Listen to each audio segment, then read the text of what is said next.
Hello, hello, hello, and welcome everyone to the Justice for All Forum, brought to you by the Mass Call to Action and all of the Democratic City and Town committees that you see on your screen.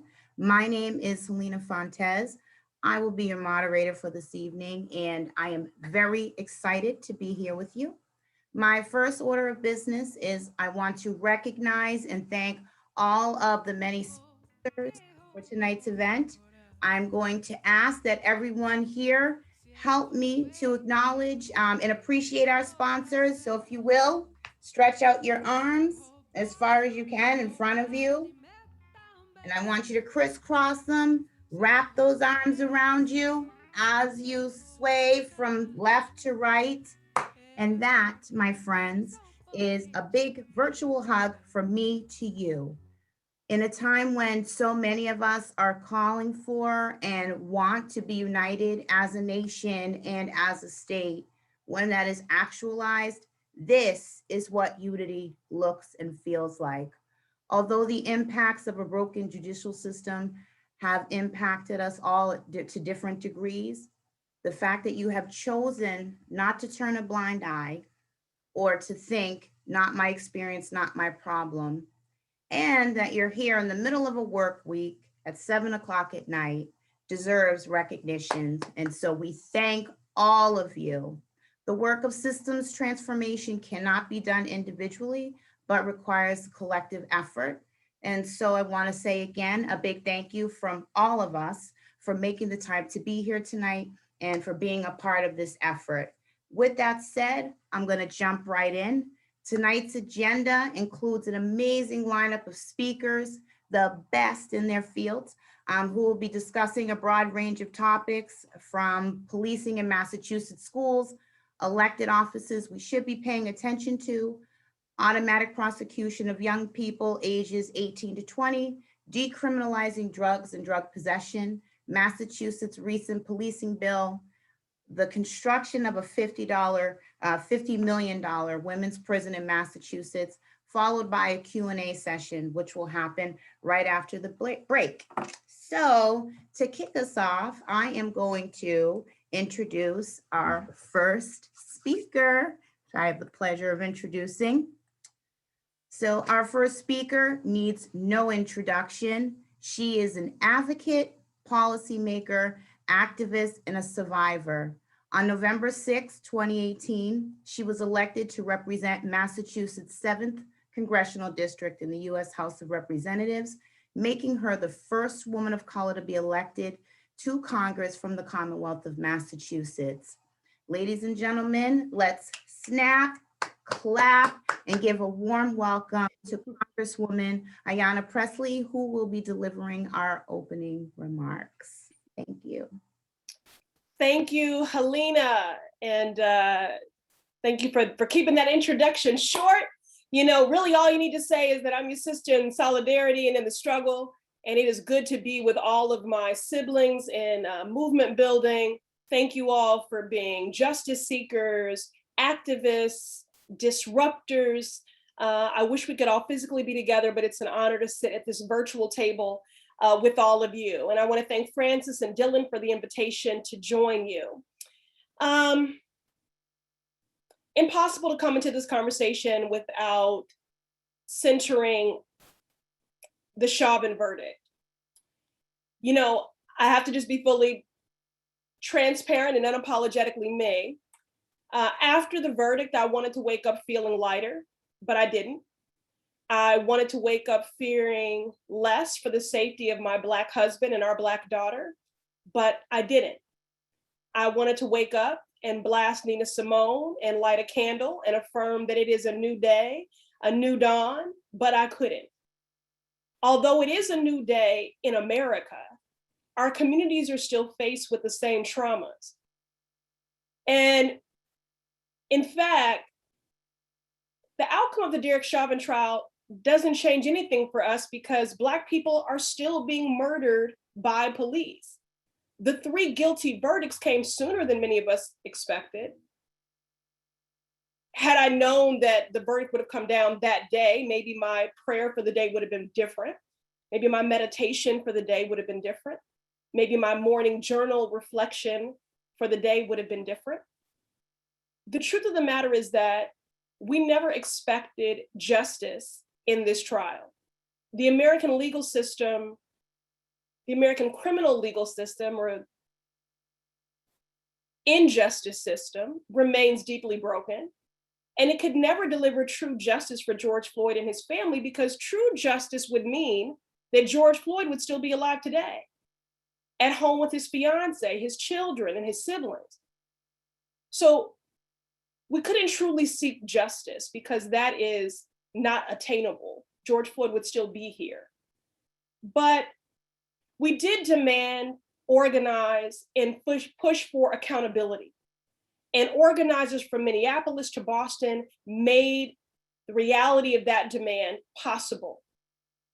However, it is unjust, unconscionable, and unacceptable that a person's murder has to require global uprisings. It took video of a murder going global for us to get one guilty verdict against state-sanctioned violence.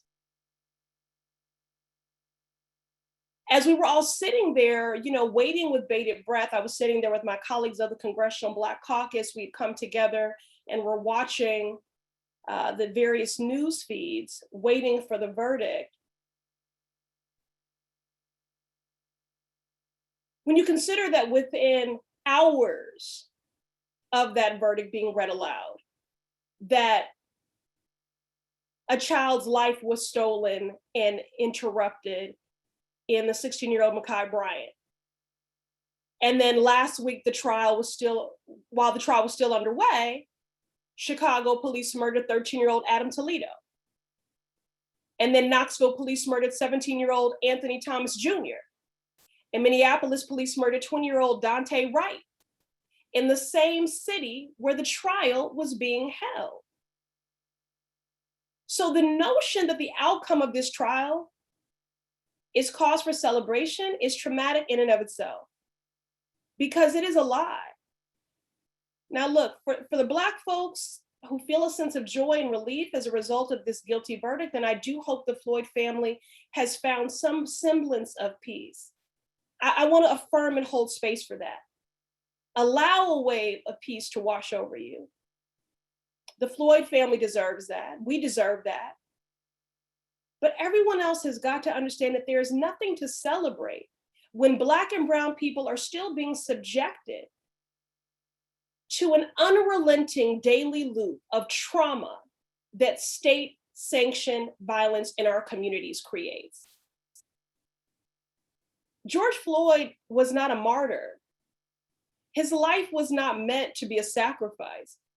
He was a regular person who woke up on a regular morning, went to a regular store, and was murdered in broad daylight on camera by regular police.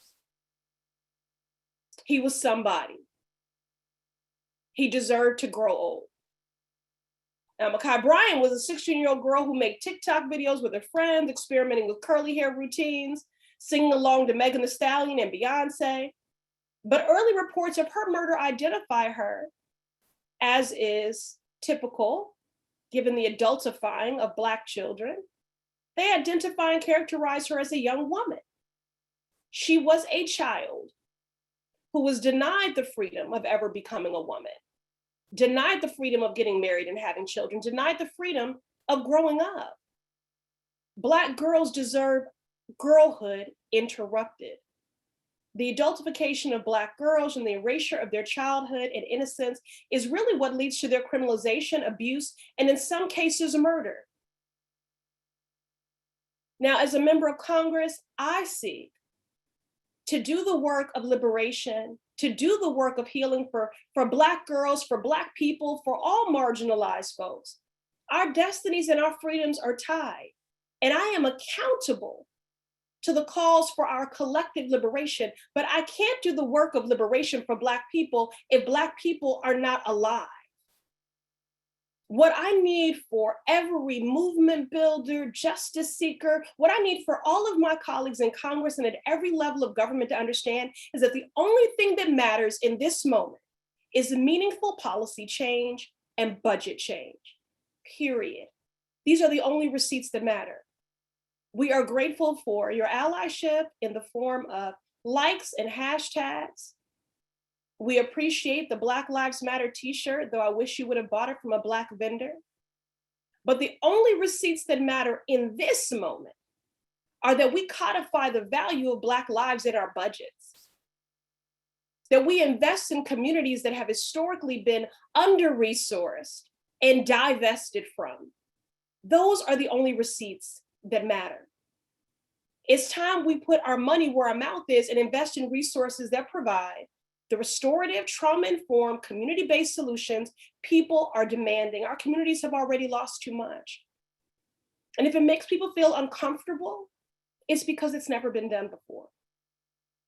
It is really time for this country, for our country, to have an honest conversation about what safety looks like and what are the things that truly do keep us safe. Now, for me, safety means freedom from fear. Freedom from fear of being profiled and surveyed, freedom from fear of being evicted, freedom from fear of debt collection calls for a student loan in default. Freedom means a roof over every head, food in every belly, free at point of service healthcare, enough jobs that provide good wages for people to not only survive, but to thrive. In the richest country in the history of the world, survival should be the floor and not the ceiling. And yet our communities are consistently required to organize and mobilize to demand the most basic of freedoms: healthcare, housing, education, food, clean water, clean air, bodily autonomy, the right to live to see another day. Again, I hope the outcome of this trial brings the Floyd family some peace, but I hope the rest of us remain acutely uncomfortable with the fact that justice can never truly be served because George Floyd is dead.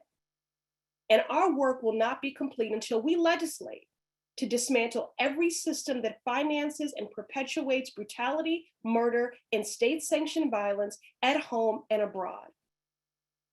Now, y'all know policy is my love language, and that is because the precise hurt and harm that has been inflicted for centuries onto Black Americans was legislated.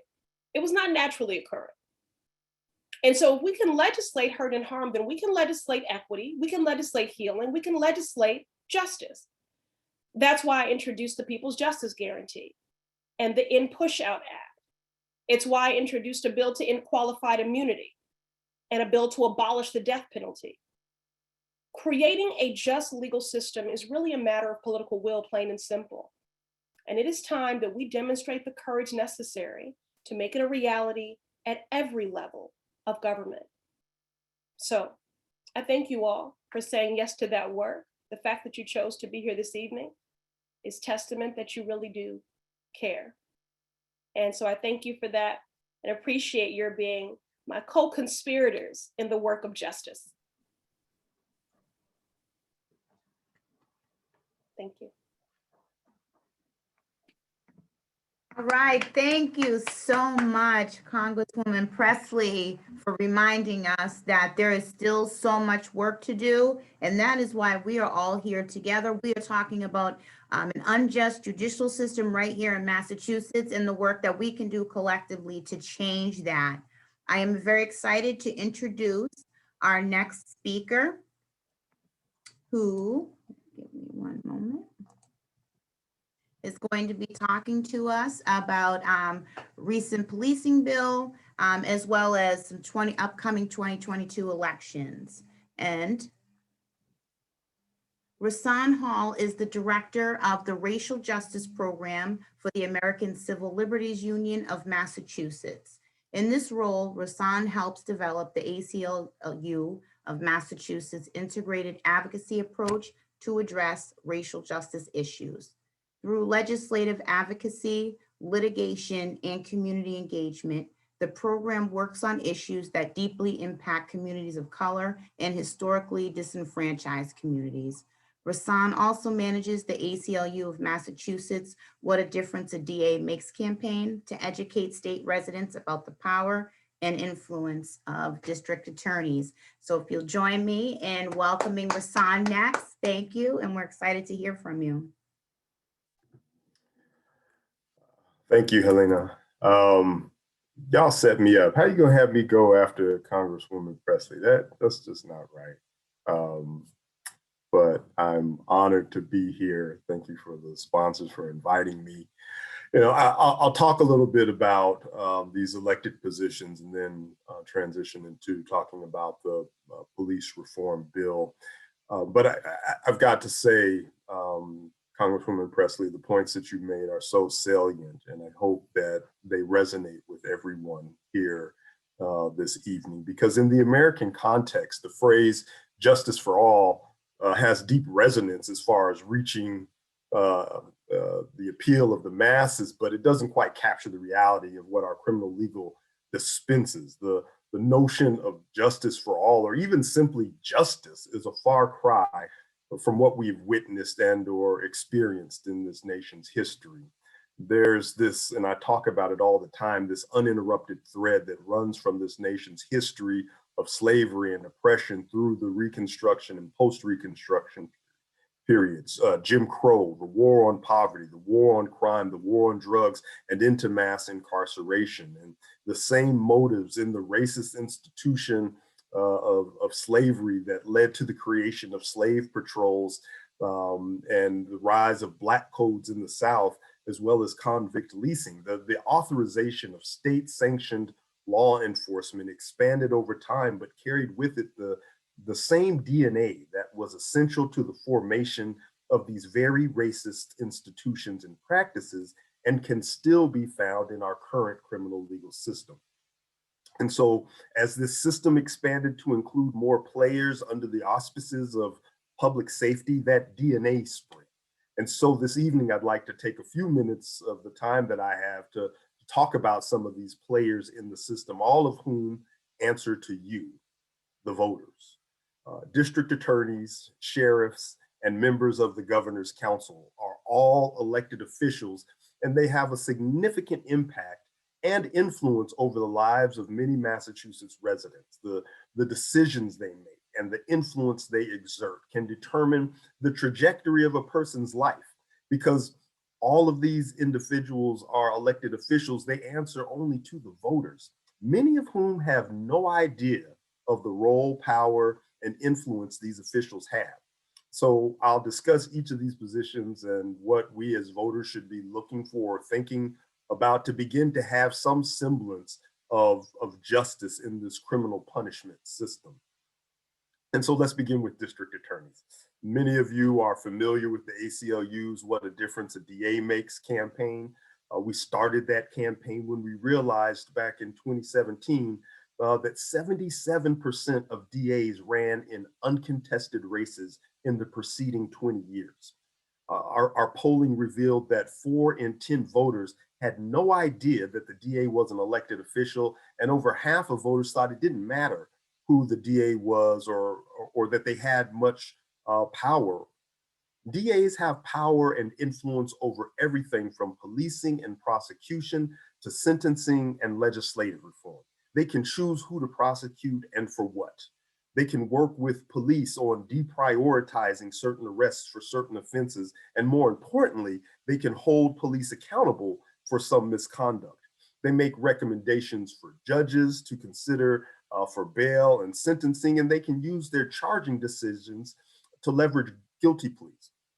Perfect example, a recent Harvard study showed that there are significant racial disparities in who gets charged with mandatory minimum sentences and whose serious initial charges are more likely to be broken down to leverage guilty pleas. So Black and Latinx people were more likely to be charged with offenses that carried heavy mandatory minimum sentences. They were more likely to be charged with offenses that carried significant state prison sentences, but ultimately were more likely to have those charges broken down, But when somebody's facing a significantly lengthy sentence, they're going to be more inclined to take a guilty plea to a lesser charge instead of rolling the dice and going to trial. But as prosecutors, they're making those charging decisions about what to charge someone with initially.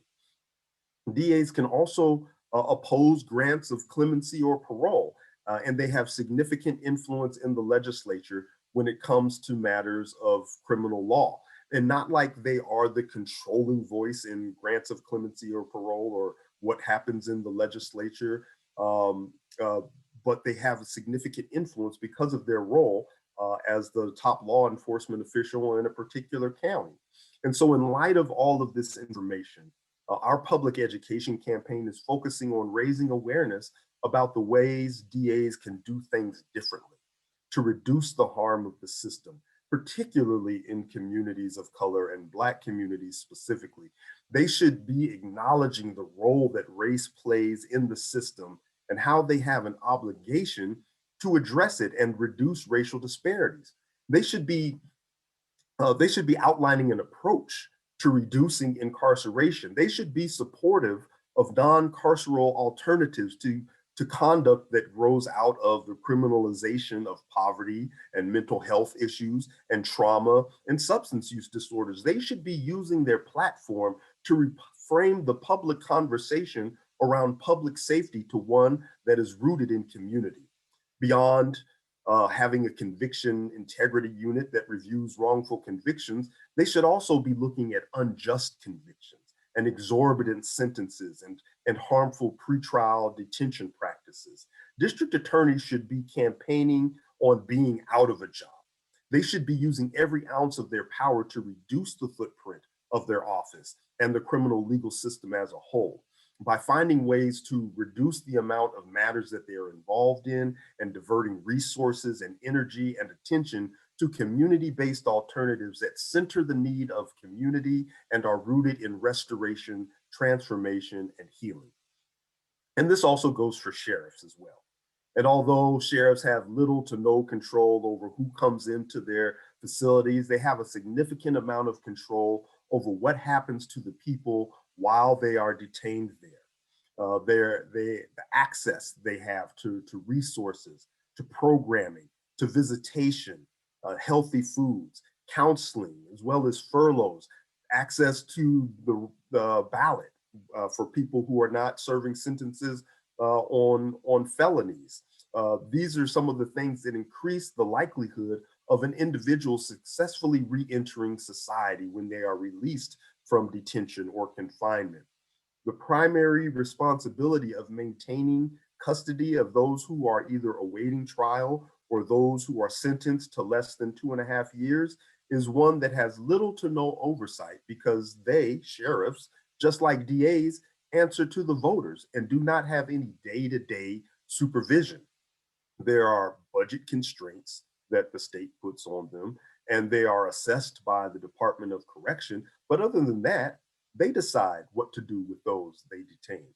Are they collaborating with ICE or with Homeland Security, using their facilities as a ICE detention center? Are they proposing to send incarcerated people here in Massachusetts to work on a border wall on the US-Mexico border? And if so, who is doing anything about it?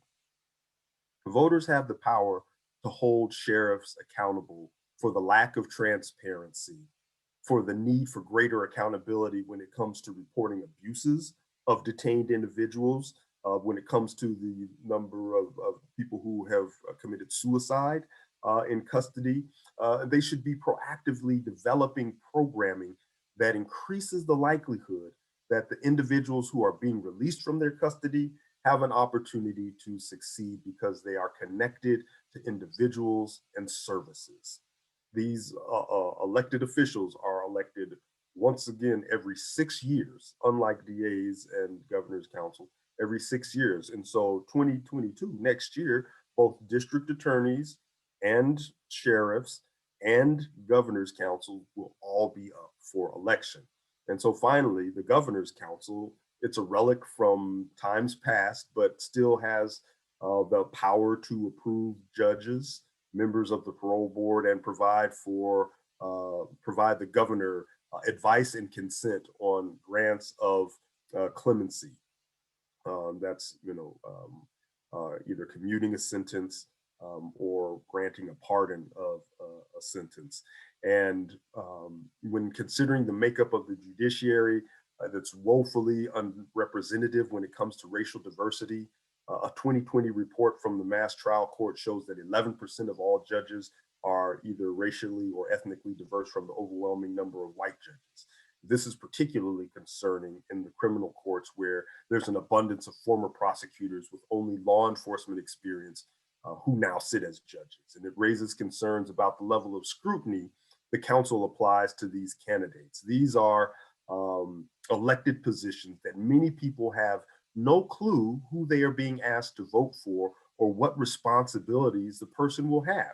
And so there are 8 of these council members in districts that vaguely follow the contours of the lines of our congressional districts, and they're elected every 4 years. But again, who knew? 2022 is time to pay attention. And so if we are going to change this system so that there is justice for all, it begins with engaging in these very important elections. And for as much as power that they have, like I mentioned, there's influence that they have, both sheriffs and DAs, all over the legislature. Some of the reforms that we were fighting for in the criminal law or in the police reform bill that was recently enacted, these individuals had an opportunity to weigh in. And the police reform bill that was passed last year, there were some significant steps included in it. The centerpiece of it was the creation of a POST system, which stands for Peace Officers Standards and Training, which has the ability to set the standards for police training and certify police officers, but more importantly, decertify police officers, different from many other states because Minnesota had a POST system, Ohio had a POST system. Massachusetts POST system has a majority civilian commission that oversees it. It has a list of 16 offenses that will mandate decertification when many other states only have a handful of offenses. The POST system has the ability to initiate investigations into officer misconduct and can demand documentation. So it has the potential to be very powerful and reduce the footprint of policing by decertifying more officers. There are some benefits for young people by expanding expungement, getting police out of schools and not sharing information with certain agencies. And I'm sure other folks on here, Senator Fidel from CFJJ, can maybe talk about that in more detail. It puts limits on use of force by banning chokeholds, limiting no-knock warrants, and limiting chemical crowd control agents and kinetic impact projectiles. But there's still some room to go on the use of force definitions. The governor struck some of those definitions. So what is a necessity? What is imminent harm? What is totality of the circumstances? Those have not been defined. So we don't want to just leave it up to an officer's determination of that. So hopefully when the regulations get promulgated, those definitions will be in there and be clear. There's some things that didn't get dealt with that we're still fighting for. The regulation of face surveillance technology. This is an unreliable and racist technology that overwhelmingly misidentifies darker skinned people, particularly Black women. There were some constraints on it, but a police department can go buy face surveillance recognition software off the shelf right now, and there's no restrictions on that. Qualified immunity, the civil, that this grant of protection for officers in civil liability for when they violated somebody's rights.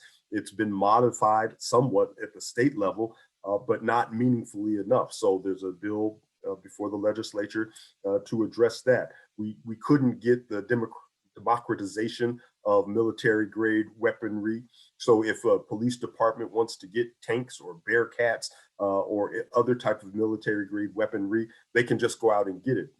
We were proposing, legislators were proposing that there has to be some sort of democratic process, either at the city council or the town council, where the public can weigh in on whether or not that's something that should be purchased by the city. So there are several things that are still in play there were a ton of commissions that were created, and as anybody will tell you, a commission is a double-edged sword because it's an acknowledgement that the legislature recognizes that this is an important issue, but it's also a way of kicking the can down the road. There is an opportunity to develop a great amount of information and make some positive recommendations, but it's also a way of not actually doing anything. So there's commissions on qualified immunity and face surveillance technology and the status of Black men and boys, and a commission that looks at structural racism in the correctional setting and in probation and parole.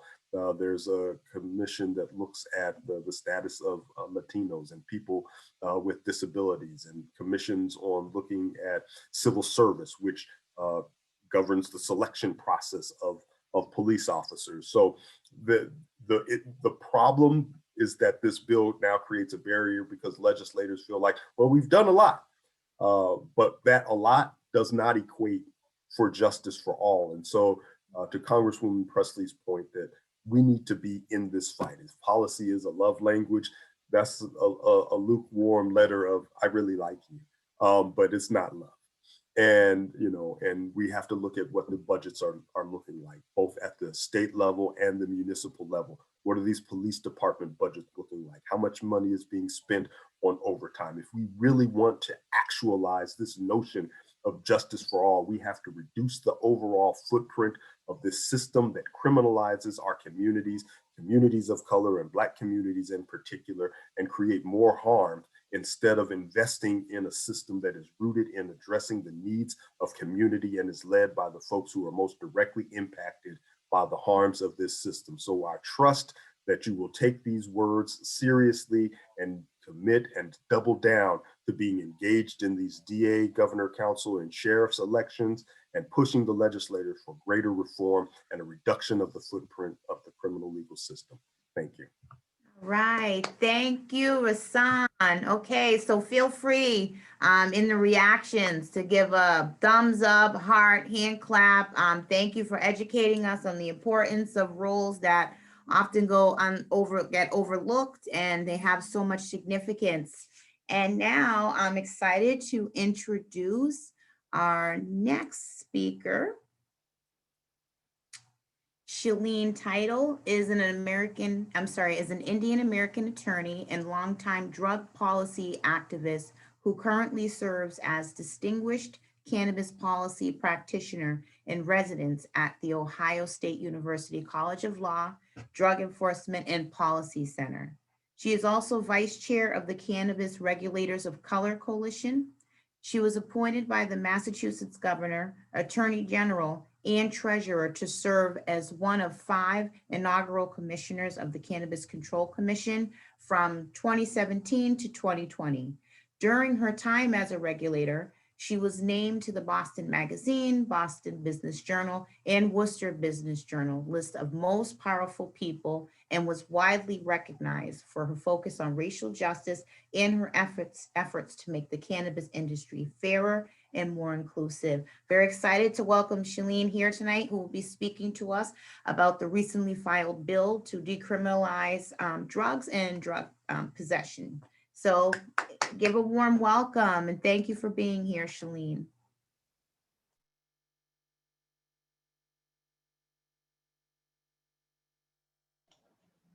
Thank you so much, Helena, and thank you to Mass Call to Action for the honor of being a part of this event. Like Rasan, I feel a bit set up having to follow the Congresswoman and Rasan, but these topics are so intertwined, and I'm so glad that we are talking about this in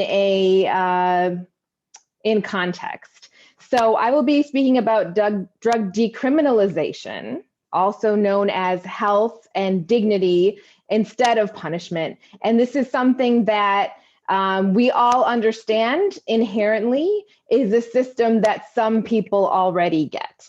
So on the first slide, on the next slide, we have an overview. like I said, we understand inherently that punishing people for drug use and possession doesn't work. The approach of people's health, worth, and dignity is a much better approach. And that's something that we have in place for privileged, tends to be white, rich people who use drugs, while generally Black and Latinx people are, so drug laws are selectively enforced against those groups.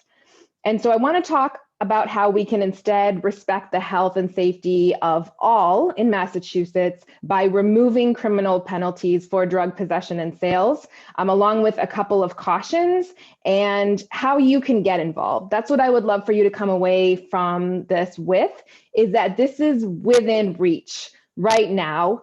Portugal actually did this 20 years ago. Oregon was the first state to do this in November, and we are going to see many other states that have introduced bills. One of them is Massachusetts, and on the last slide, I'll mention several organizations that have already been doing this work, a couple of whom are on this panel that I suggest that you get involved with. Now is very much the time. So let's start by acknowledging that the war on drugs has never worked, that it's selectively enforced, that people in Massachusetts face very strong penalties, even if you are not convicted just for an arrest, barriers to housing, employment. This can be lifelong. And then don't forget about non-residents, even permanent residents, drug possession can trigger automatic detention and deportation. Now, every time that we've seen a drug war tool challenged, whether it was legalization of marijuana, when we talked about carrying and making available life-saving naloxone, which is standard now, when you introduce it, you get the same reaction because you're trying to take away this tool that law enforcement has and the government has to control and harm certain communities. And the response that you hear is the sky is going to fall. And specifically, there will be more crime, more drug use, and more overdose deaths. It can be hard to prove that those things won't happen until you have data, but we are at the point now where we have the data to show that won't happen. So I'll go through this quickly because it is easy to find on Google, but in the next few slides, we have some of the data that's come from Portugal. So the rates of drug use among adults has declined slightly or stayed the same after decriminalization. The rate of drug use among youth has gone down considerably after decriminalization. And then the rate of drug overdose death, something that we obviously take very, very seriously, has sharply declined. And many people hypothesize that this is due to the services that are offered in Portugal instead of punishments. We also have new research right here from Suffolk County that's the first of its kind that shows that declining to prosecute some low-level offenses can actually lead to less crime. And so it's the opposite of what people suggest. And if you listen to people who are in fact formerly incarcerated, if you listen to Andrea James, who's on this panel, if you listen to Michael Cox from Black and Pink Massachusetts, what they tell you will be very consistent with this understanding. So this is the bill that has been introduced in Massachusetts. It's called an Act Relative to Harm Reduction and Racial Justice, introduced by Senator Sear and Representatives Miranda and Connolly. And this is very similar to what's in Portugal and what's in Oregon. It would remove criminal penalties for the possession of drugs, and it would replace it with a fine. So no criminal penalties whatsoever. But if you do not want to pay that fine, you can choose instead to participate in a screening or an assessment of your needs. And that screening would identify health and other service needs, such as services that may address any substance use disorder and mental health conditions, lack of employment, lack of housing or food, and any need for civil legal services, with the understanding that you may not need any of these services at all, but it is a screening and an assessment. Before we go to the next slide, I want to point out that in Oregon, I think we will start seeing from data how much this costs when you compare all of the savings of not arresting and punishing people for drug possession against any increased services that are offered. My guess is that it's a net savings, but being conservative, on the next slide, let's look at marijuana tax revenue, because in Oregon, and potentially what we could do here is use marijuana tax revenue.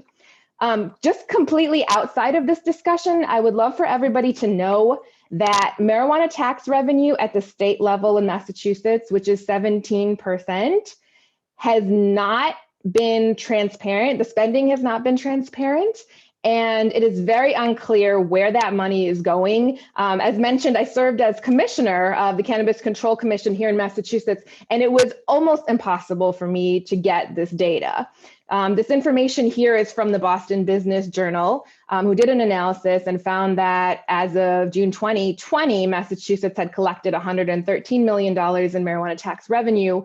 Only about 20 million of that was spent on the administrative costs.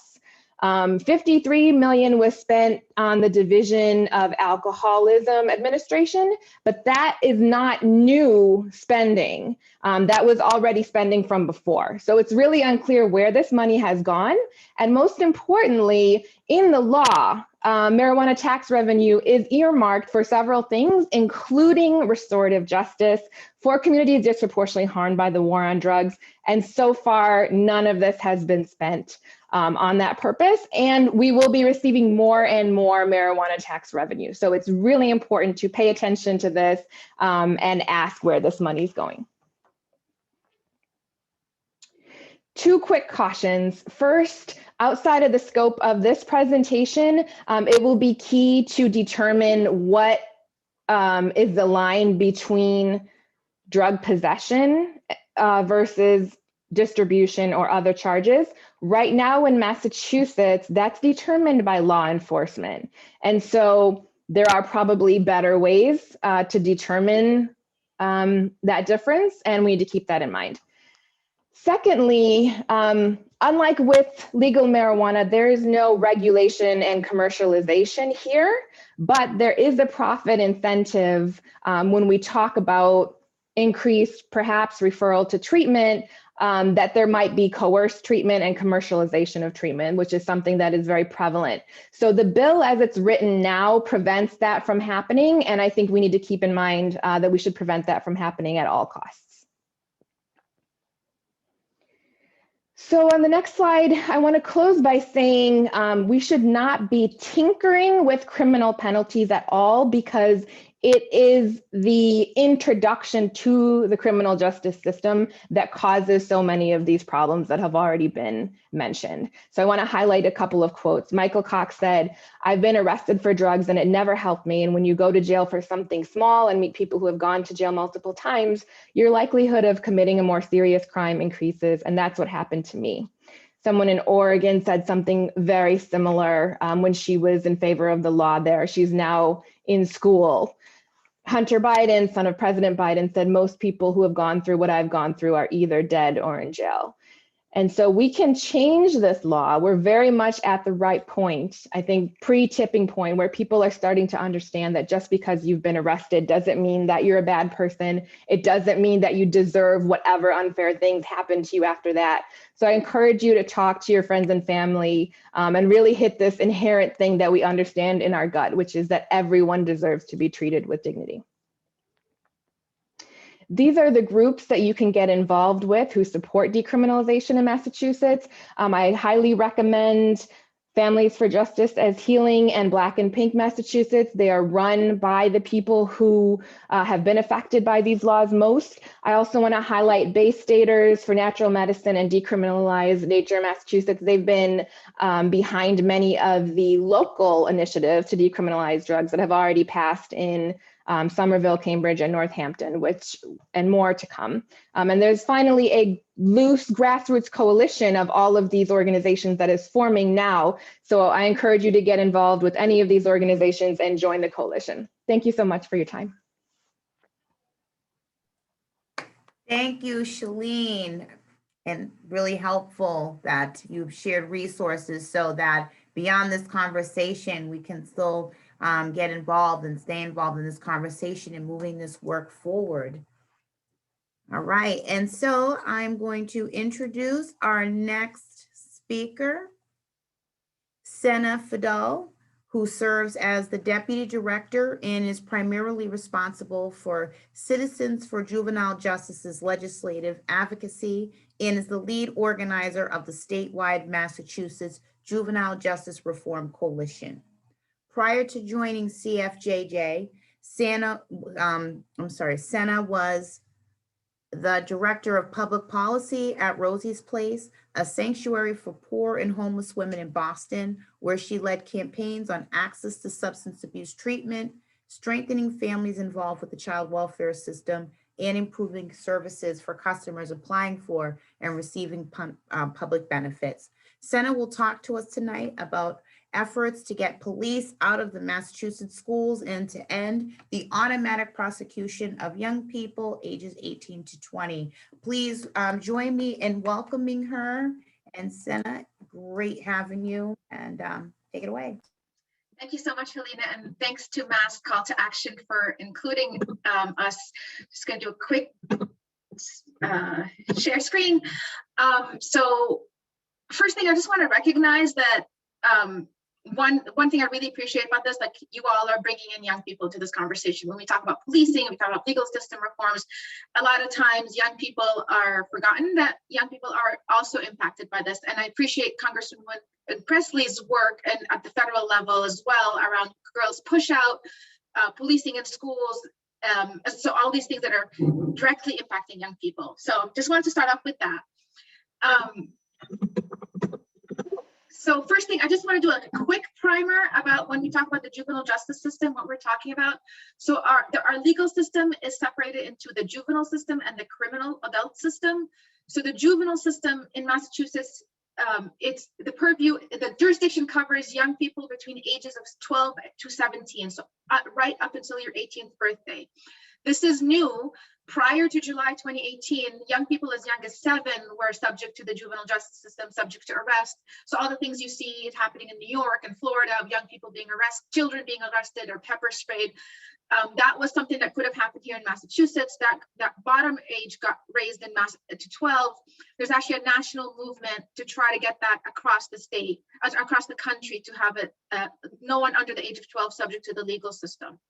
The other thing I want to make sure you understand about the juvenile system, it is a legal system. There's no doubt about that. However, the mission of the legal system and with kids is that the young people are not to be treated as criminal, but as children of needing aid, and that the state, whichever agency or system responds to young people who violate the law, the state treats them as close to a parent as possible. The other thing you want to know is our legal system with young people also causes a lot of harm. So young people in our juvenile system are disproportionately kids of color, kids living in high poverty. Over half of them have either special needs, an education special needs, or a behavioral health need. And when we talk about kids who are involved in other state systems, the biggest one is our child welfare system, which has its own issues. But when we look at young people who are in the foster care system, or receiving other DCF services, there are a significant number of kids who are being incarcerated and locked up in our DYS facilities. And when you break it up by gender, you see that girls are twice as likely as boys to have have an open DCF case at the time of their lockup. We also, Massachusetts, despite our progressive reputation, have some of the worst racial disparities in incarceration of young people. So this is all under the age of 18. So we have the 10th worst rate of incarceration comparing the incarceration of Black to white children, where Black children are 9 times as likely to be incarcerated than white youth. And for Hispanic kids, it's 6.5 times more likely than white children to be incarcerated. But the caveat, that is the worst racial disparities in the entire country. Number 1, Massachusetts, not where we want to be. I also want to say the information I have is about by state. The Bureau of Justice Services at the federal level also looked at racial disparities in incarceration. So for the adult system, 18 and up. This is national, this is not Massachusetts. But if you notice, young people have the highest rates of disproportionality is with young people. And the worst are for the older teens who are still young people, they're adolescents, they're teenagers, but they're in the jurisdiction of the adult system. So how do we get here? So I know, as Helena said, there's two parts to this discussion. The first is around what we consider the feeder system. So if you all, I'm assuming you all heard of the school to prison pipeline. That is a significant part of our work around preventing entry into the legal system. So we do that and through whether it's school discipline, school-based arrests, or policing in schools. So I'm going to focus specifically on policing in schools, and although we do work on all of those issues. So first thing, the issue of policing in schools really sort of the momentum of last spring, the movement of the Black Lives Movement, especially last spring, and leading to the work of policing and legislation in Massachusetts, really helped push the momentum about looking at policing in schools, not just in our streets and in our communities. So the reasoning, sort of how policing started in Massachusetts and in the country was really it blew up in response to police shootings in schools. However, if you look at the history of policing in schools, the first time police were actually in schools was in the early 1950s, right before Supreme Court rulings to allow desegregation. So there is definitely a racial history of policing in schools. We worked together with another organization called Strategies for Youth, and we did during the debates, we basically said there's the discussions around policing in schools is very emotional, a lot of based on anecdote. We just put a policy paper putting together what does the research say? What is the history? What is the research? All of it was just purely compiling it all into one place. So that report is still on our website. And what we found was when we have policing in schools, we're seeing a lot more criminalization of young people, having young people being dealt with, using law enforcement as a form of discipline and exclusion and push out, and no really public safety benefit. So also just one other thing I wanted to, the caveat is when we talk about policing and the harms, especially and the disproportionate harms, especially to Black residents, it's not limited to a racist bad cop. It's the job description of policing and how the powers and role of policing has expanded. And the role of police in schools is a prime example of how what you would think the role of policing has expanded to be more than that. The other caveat I want to mention is we've seen a significant number, at least half, if not more, of the incidents where police respond to children is actually driven by school administrators. It's not that the police want to come in and do this work. The school administrators are using police as a tool for student push out. So another thing was this, I told you about the expansion of the role of policing. So we kept, and when we talk about policing in schools, we keep hearing these same themes, like the police officer is similar to an educator. They're like counselors. They're like social workers. They these like, except that's really harmful language because one, it justifies the underinvestment in all of these actual educators and counselors and social workers in school, where we know that police officers are paid at least a time and a half, not double what any of these school personnel are paid, typically. The other is that as educators and social workers and counselors are legally obligated to protect the confidentiality of students. Some of the things that we were able to get in the 2020 policing law is actually limiting some of that information sharing between school police with federal and state and local law enforcement. It's not a full, there's still a loophole in that law, but we're trying to shrink it. That confidentiality does not exist. And finally, when we talk about, you want to have better relationship with SROs, you want to have them talk to them, be confident in sharing information. That information is not confidential, but students do not know their legal rights and the implications. So in our research, and again, we have like 5 main findings. A couple of highlights is, one is this whole idea of policing in schools is a public safety benefit. So a meta-analysis conducted by West Ed found that there was no positive impact. It was neutral to negative. So what they found was it's either neutral in terms of public safety, but the negative was the collateral consequences, the negative repercussions on children being over criminalized. Another research that came in last summer looked at the implications on school climate. So safety is not like, is my child going to be shot at school today? Is my child safe? And includes the school climate. And what we found, especially for Black and Latinx kids, is that the presence of SROs reduces that safe feeling of safety in schools. So they found that schools that have SROs in the building used more surveillance on kids, illegal searches and seizures. They were constantly sharing information, even though it was against the law. It actually, one of the things that was actually a negative,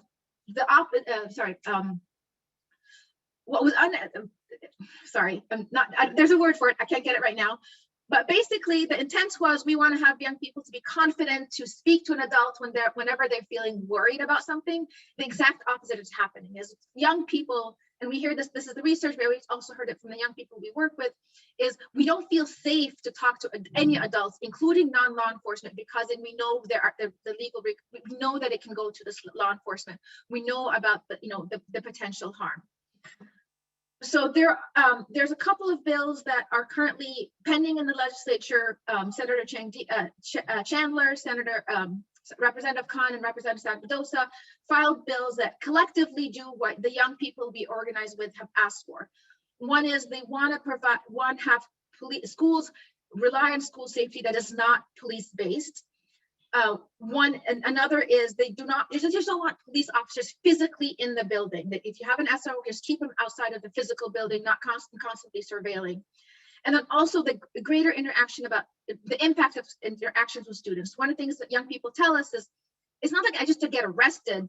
It's also I disciplined. My probation officer hears about my information. I get all this information that I interact with, or my police officer sees me, has another repercussion on me from either the school or the legal system. The other pieces around this is, even though we have some protections for kids, we also have passed some legislation to decriminalize some of the reasons that young people were arrested. Those laws only apply for kids under the age of 18.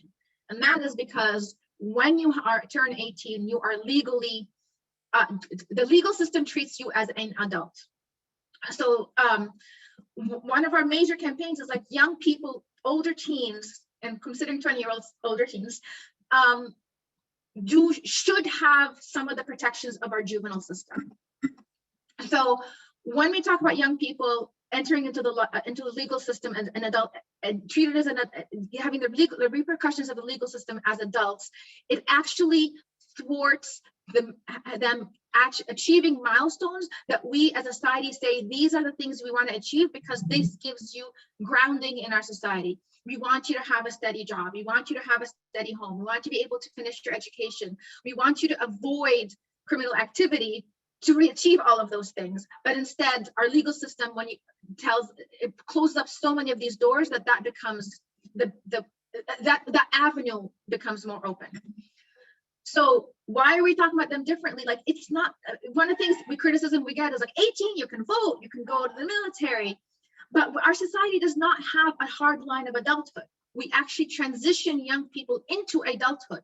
You can drive at 16, but not, you can, at 18, you can vote, but you cannot drink. You cannot use alcohol. You can, marijuana. You cannot be a police officer. You cannot own a gun.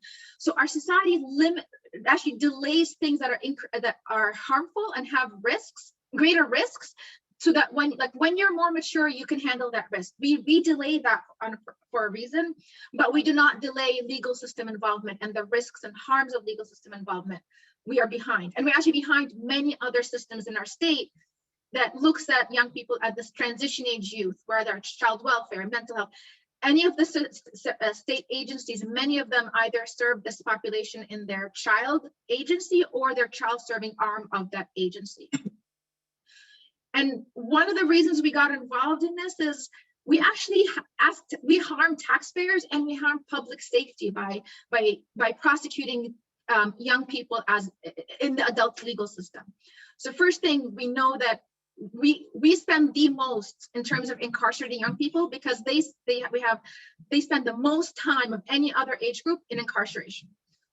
And it's a failed investment because that age group has the highest recidivism rate.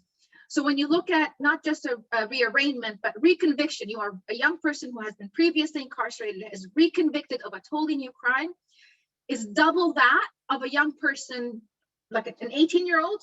55% of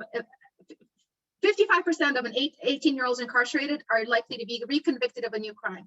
1 year younger, 17, it drops to 21%, less than half, just because of a change in the legal system. And also, it is also, racism is a big piece. I talked about the racism and the racial disparities, but when you talk about a legal system that causes increased harm by being involvement, so you're talking about a system that is not looking at developmentally appropriate interventions for young people, so it does not help them get onto the right track. Includes the harsher punishments, the higher collateral consequences. So when you have that, Black and brown young people are disproportionately in our adult system at that age, we are disproportionately harming them through the intervention and the consequences. So just this is a quick, I'm not going to go through all of this, but so I remember the first time I heard about this campaign, I'm like, I don't get it. Like, this is a legal system. This is a legal system. What's the big deal? They are both legal systems, but for us, this is a harm reduction strategy. The juvenile system, because its focus is on young people, and there are protections for young people. So for example, there are certain things that are decriminalized for kids that are not decriminalized for adults. I gave the example of the school misbehavior, that if a 17-year-old student cannot be arrested for slamming lockers while an 18-year-old can. That's an example. Low-level misdemeanors are decriminalized, first-time misdemeanors are certain misdemeanors are decriminalized for young people. We have more expansive diversion in the juvenile system. Juvenile records are not quarry records. Even if you have been a prosecutor as a child, as a juvenile, your record, even if your young person got an adult sentence, is still not part of a quarry, which is significant for young people who need to get back on the right track. And involvement with family, and having family being not as a commodity to be rewarded or punished, but as an integral part of the intervention. And also, even though we talked about the racial disparities, the juvenile system is legally required by state and federal law to minimize and address racial disparities, where no such requirement is in the adult system. So just want to end that this legislation was filed by Representative Khan and Representative O'Day and Senator Boncory. And for more information, this is our website, and we'd love to get you all involved.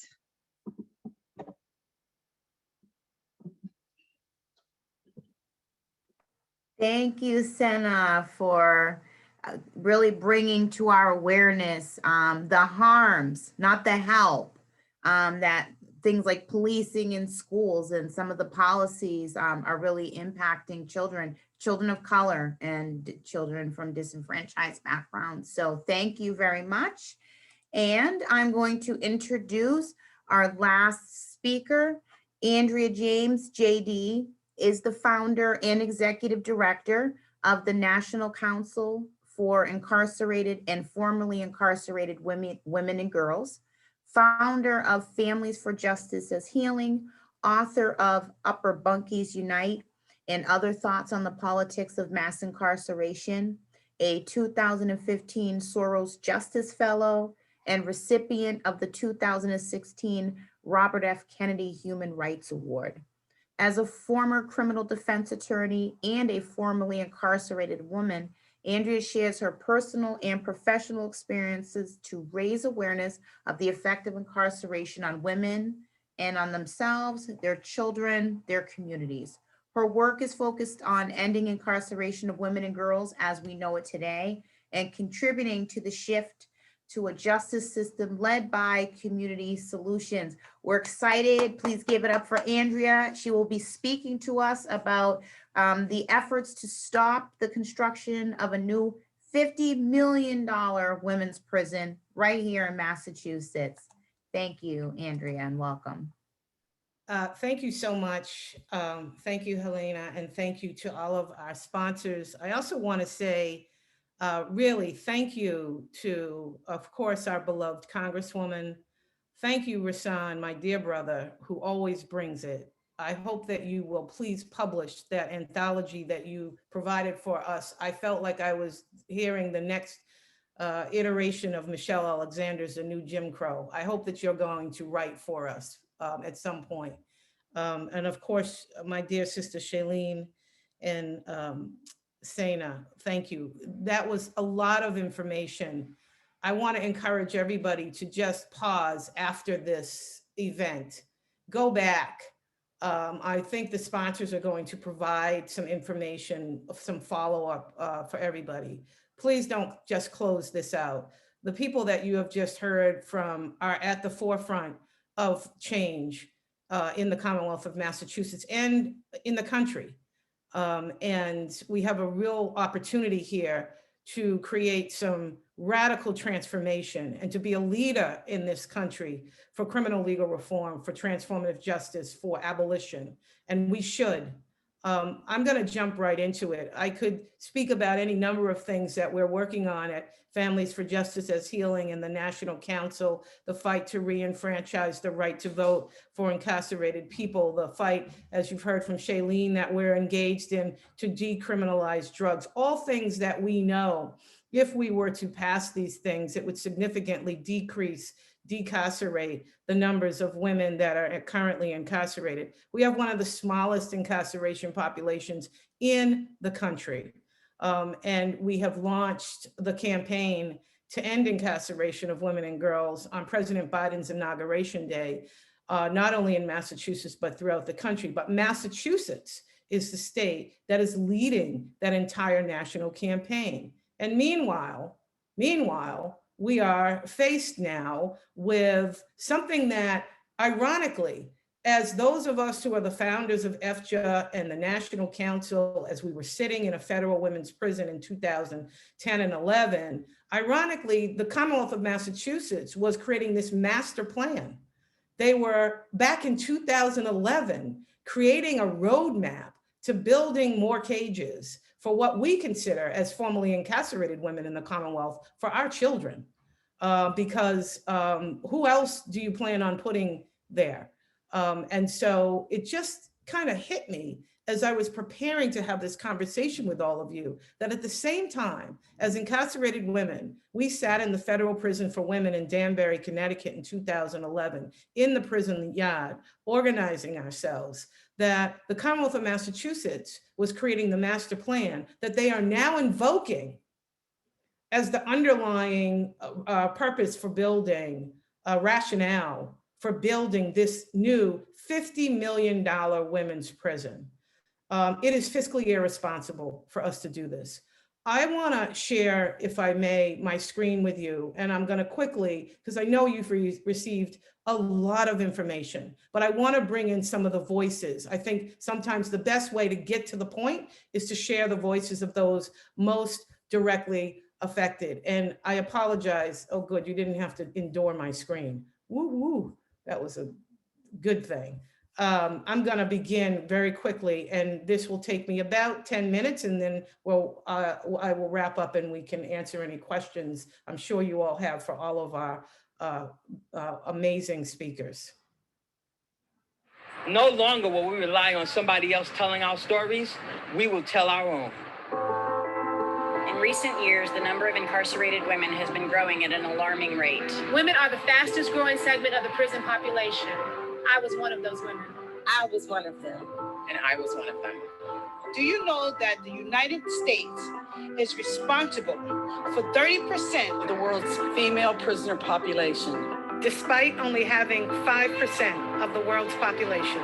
The number of incarcerated women has increased over 700%. Between 1980 and 2014, I was one of them. I was one of them. I was one of them. Nearly 3/4 of incarcerated women have children under the age of 18. Stripping society of its mothers. The mission of the National Council for Incarcerated and Formerly Incarcerated Women and Girls is to end the incarceration of women and girls. We are strengthening communities and helping keep all families together. Together, we are creating a space for women's voices to be heard. Together, we can build momentum to free her. Free her. Free her. Free her. Free her. Free her. Free her. Free her. Free her. Free her. Hashtag free her. So we ask ourselves, you know, after this almost 3-year listening tour around the Commonwealth of Massachusetts and around the country, and remember that everything we do at Families for Justice as Healing and the National Council includes our sisters inside. Our community does not stop at the prison gates.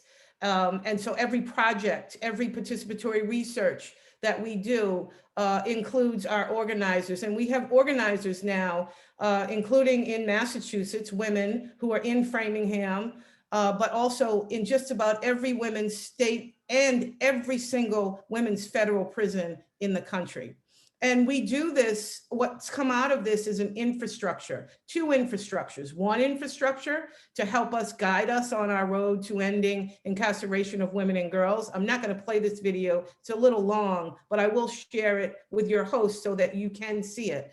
It's through 6 Ds until she's free. This is a beautiful compilation of our sisterhood around the country who is working collectively to end incarceration of women and girls, with the Commonwealth of Massachusetts being the lead in that work.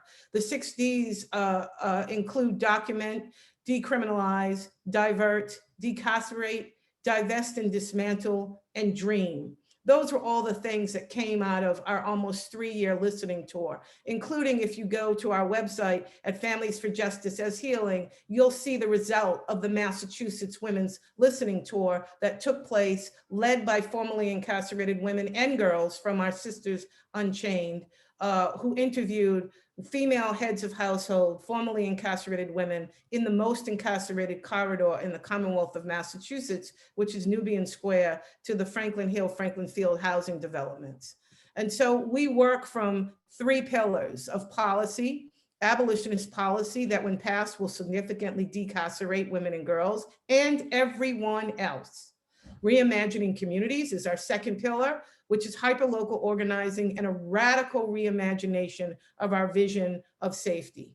And then the state and national campaigns. The Free Her campaign, which we launched in January of 21, starting in the New England states. The New England states have the smallest incarceration populations in the country. We are close in proximity geographically, and Massachusetts actually is the highest of incarceration. Of all the women, county jail and state prison, we're about always around 500, 550 women incarcerated. That's the highest. There's literally 74 women that's standing between the leader, Ashley Messier, formerly incarcerated leader at Women's for Justice and Freedom Initiative, in Vermont, in our New England coalition, 74 women standing between Ashley, our New England coalition, and ending incarceration of women and girls in Vermont. That includes Maine, New Hampshire, Rhode Island, Connecticut, and Massachusetts. We're gonna do this. And Massachusetts is leading the way with our magnificent and beautiful People Not Prisons coalition, which you are all welcome to join.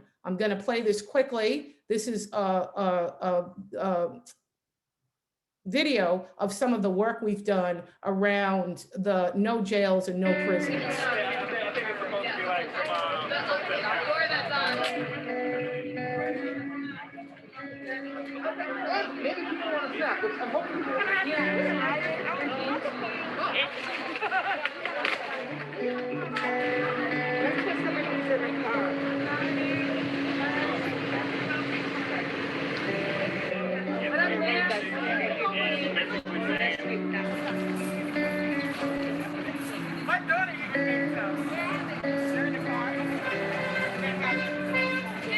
This is the lead car right here, and if anybody asks, I'm gonna pull the car into the meetup spot now. So we're on Kearsley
In addition to that, we're in a fight. I really refer to it as a slugfest. We have done everything that we can do. People Not Prisons has supported us in every step along the way. We have met with architects. We have met with the design board. We have challenged the procedures that the Commonwealth has used to justify and move forward in building this new women's prison. This is a video of a standout. Every Friday, you can join us. We stand out in front of HDR, which is the architectural firm that has been tapped to design this, what they are calling a trauma-informed prison. Mm.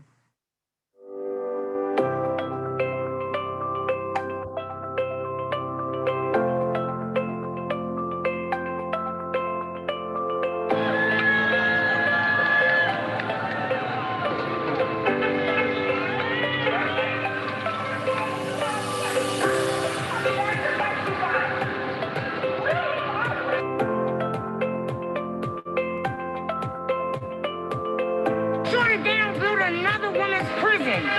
Prisons are prisons are prisons. And you can't do this prison. No respect. Who are these women? Who are these women? They're mothers, they're our sisters, they're women that I live with, that I love, that I care, and they have survived and punished, and they need to be home with their families and children. Back to our community. We know how to take care of our own.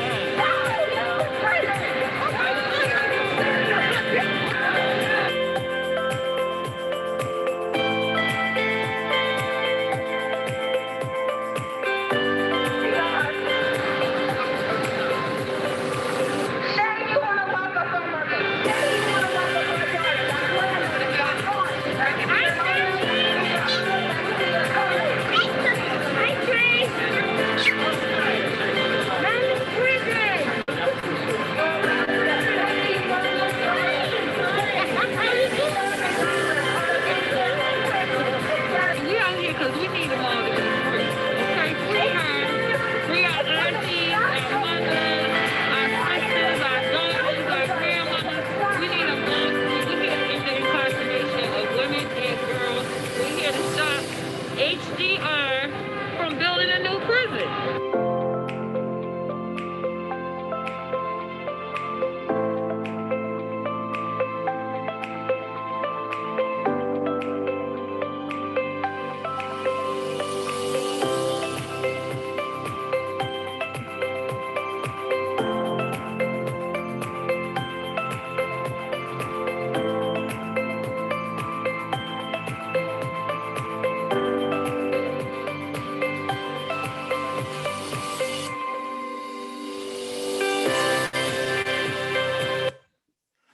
So our work continues. What the bill, of course, please pay attention to an act to protect the voting rights of eligible incarcerated people as we continue also to work to reinstate the right to vote for incarcerated people. We had the right in 2000 and it was taken away, and we're fighting to get that back. But I want you to focus mostly today on what I've been asked to speak about, an act establishing a jail and prison construction moratorium. And so the jail and prison construction moratorium bill is significantly important. It will give the Commonwealth a chance to shift spending priorities, especially as we recover from COVID-19.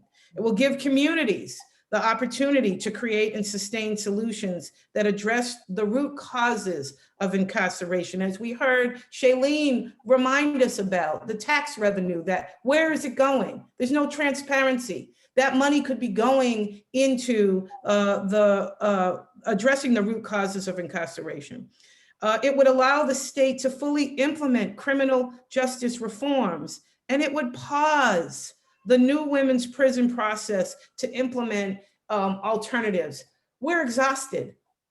We are just asking for a pause. We are doing the work to create the alternatives, the phenomenal work of women like Stacey Borden, who created Kimya's House, who literally said, we're going to take a step out and stop talking and create in our pilot neighborhoods all of the things that we're saying.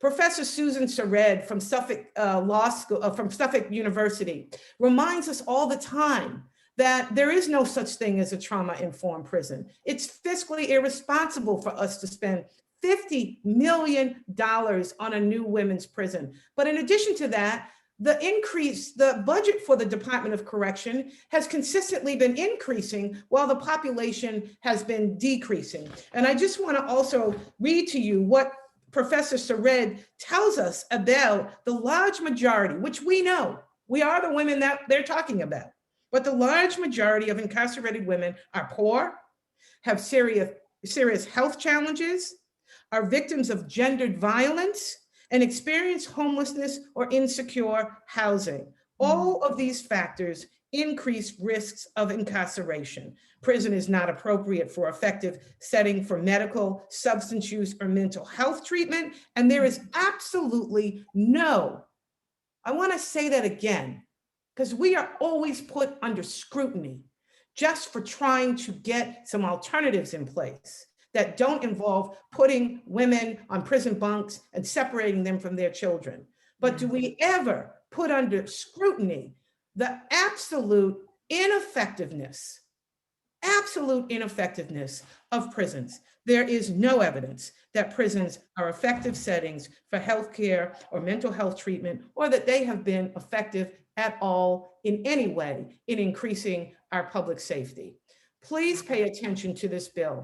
I want to raise something. I know we're short on time. Here's a list of all of the Reimagining Communities projects that we are currently, when we have to fight to stop a new women's prison from being built, and it's disrupting the work of what different looks like, all of these things are what we're talking about. Participatory defense, participatory budgeting, transformative justice, people's assembly process, the Liberation Project. We are the first in the country in Roxbury at Families for Justice as Healing to create the very first direct cash disbursement project in the country that is led by formerly incarcerated women, not by a state or city government. We are building hydroponic farms. We are registering people to vote. We are building cooperative businesses and alternatives to calling the police. This is a beautiful picture of our hydroponic farm that will be arriving in September in the Humboldt Avenue corridor.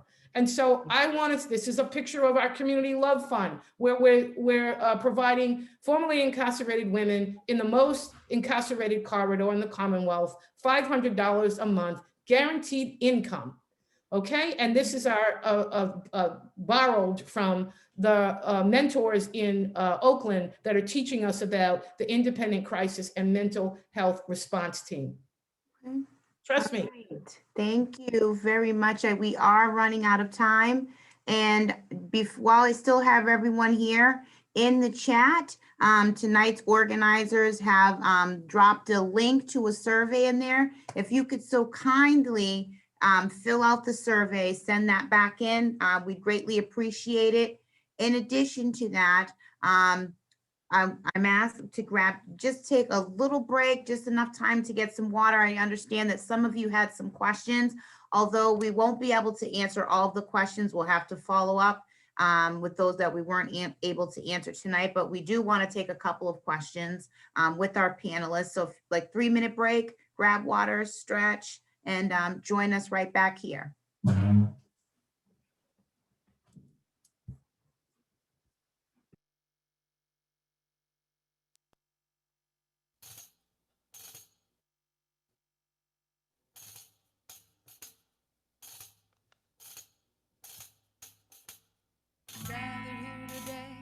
Song, I know enough to go along. A sea of people standing 1,000,000 strong. This many can't be wrong. This many can't be wrong.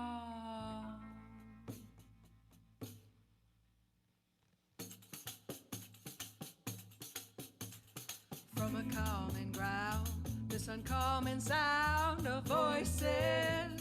Can you hear us up upon your horse? Your theory of force. Awake Awakening of who is serving who. Are you suggesting that our job is serving you?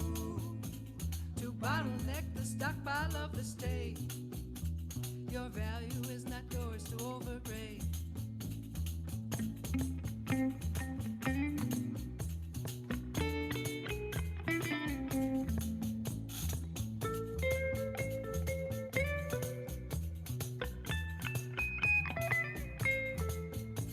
Do I have the right?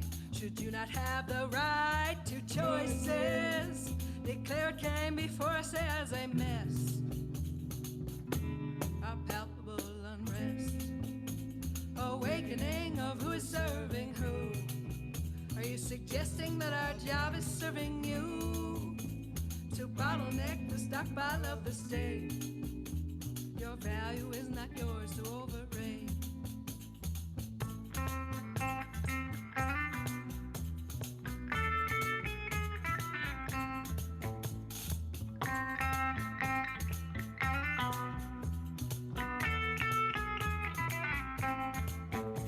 This level of duress, sequester the oppressed, stay loyal.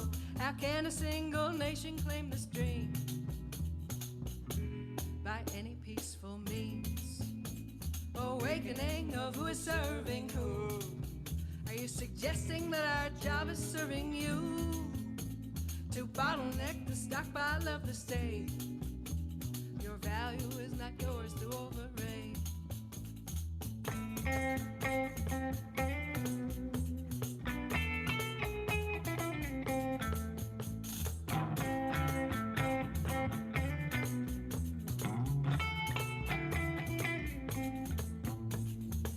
You can't invade our minds if we don't let you. Gathered here today in song, I know enough to go along. Sea of people standing 1,000,000 strong. This many can't be wrong. This many can't be wrong.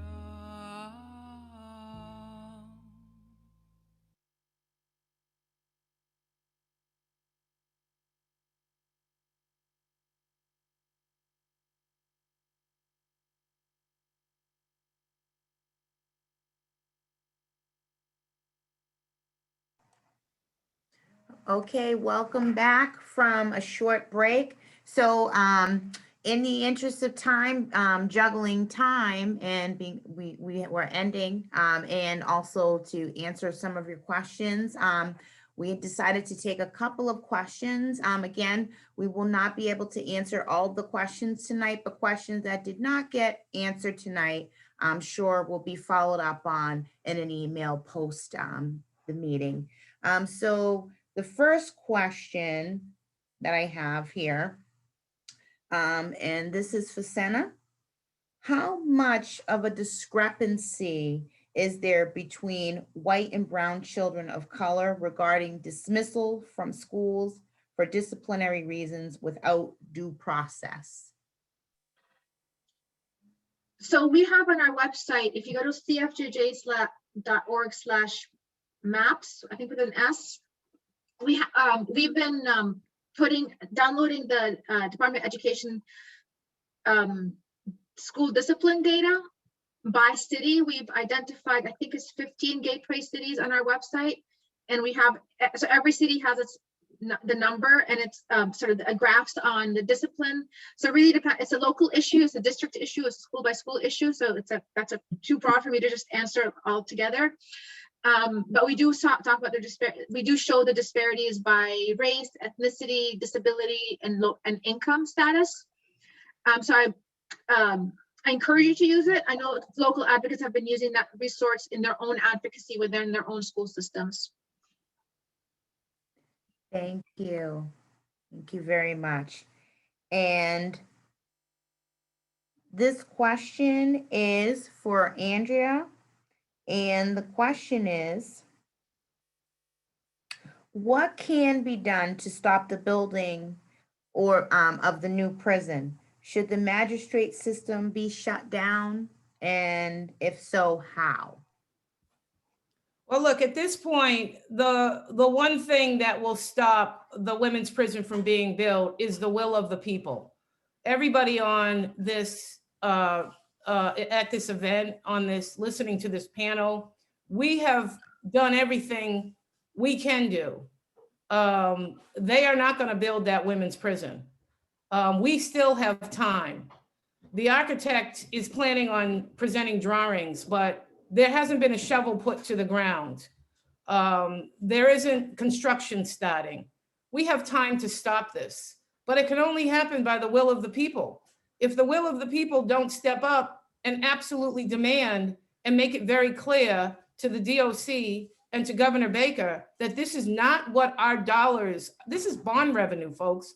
This is your taxpayer money. So shame on us if we allow this prison to be built. Shame on every one of us that is on this call, because you're making the commitment to take your tax dollars to build a new women's prison for women that most of you and your families won't be affected by, but mine will. The women in my neighborhood, in the most incarcerated community in the Commonwealth of Massachusetts will. And so when you talk about building a new women's prison for what is now just 150 women, you're talking about my grandchildren. You're talking about the Black and brown and poor white women in the Commonwealth of Massachusetts, and using your tax dollars to build it. And shame on us if we allow that to happen. Thank you, Andrea. And our last question for this evening is for Vasan. And the question is, are there lawyers who would run for sheriff and DA positions if encouraged? If not, do we have a pipeline to get them into the election cycle? I'm sure there are plenty of lawyers who would be interested in running for district attorney. You don't have to be a lawyer to run for sheriff. I know that in 2018, there were at least 3 candidates who came forward based on the information we were providing in our public education campaign, what a difference a DA makes. So, you know, and I know that there are organizations like the Working Families Party that are doing candidate recruitment, so that, you know, if people are interested in finding candidates or know people that they think should become candidates, certainly contact the Working Families Party. The ACLU, operating in our 501c3 capacity, is not supporting or endorsing any particular candidates in any of those races or recruiting any candidates, but certainly believe that a robust conversation about the role of people of these positions is very important and should be subject to public debate and scrutiny, and the electoral process certainly creates the opportunity for that to happen. I dropped in the link, a link to the DA Difference website for folks to kind of keep abreast of what's going on in DA races in the coming months, and for interest in the upcoming sheriff races, you can visit our website, aclum.org as well.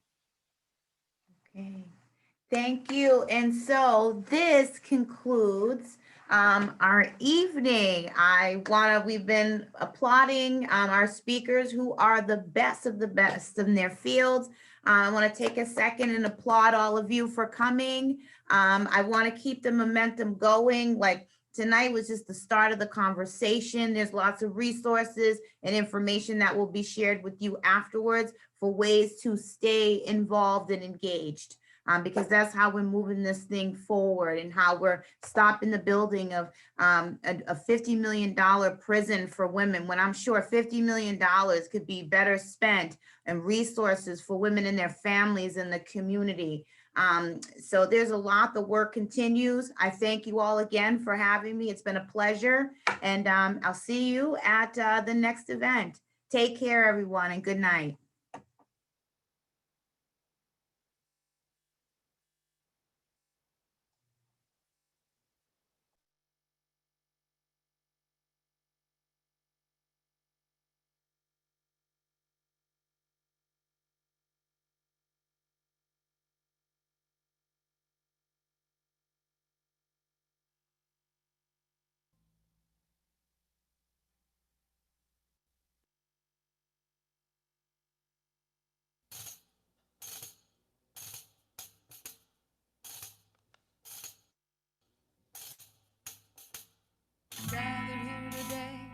song.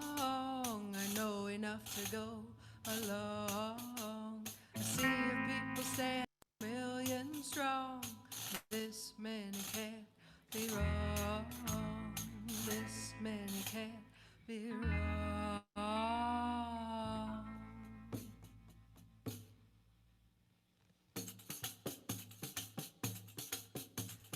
From a calming ground, this uncommon sound of voices.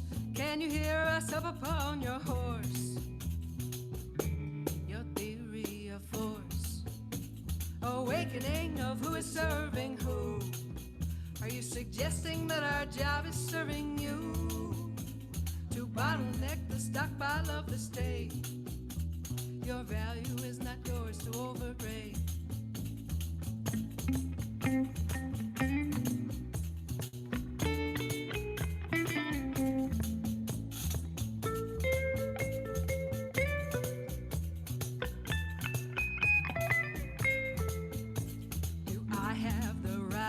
Should you not have the right to choices?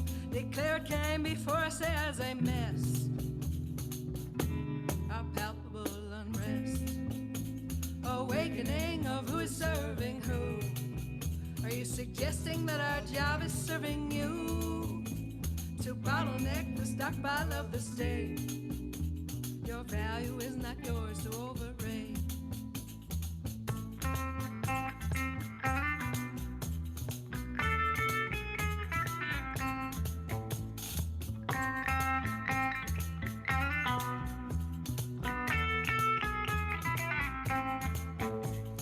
Level of duress, sequester the oppressed, stay loyal. How can a single nation claim this dream? By any peaceful means. Awakening of who is serving who. Are you suggesting that our job is serving you? To bottleneck the stockpile of the state. Your value is not yours to overrate.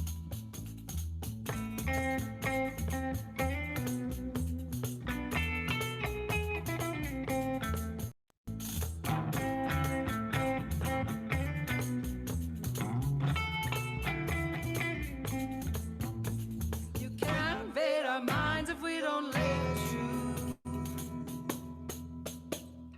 Gathered here today in song, I know enough to go along.